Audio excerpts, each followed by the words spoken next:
Ya tiyo, asa mo ni dayo tiyo? Mo ni bang giitan diri oh. Oh, pila ka kilo ni ang kuha. Ligid.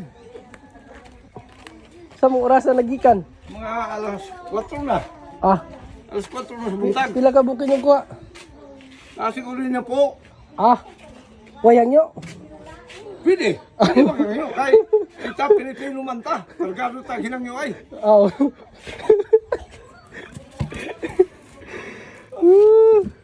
Pastilan. Napasigun.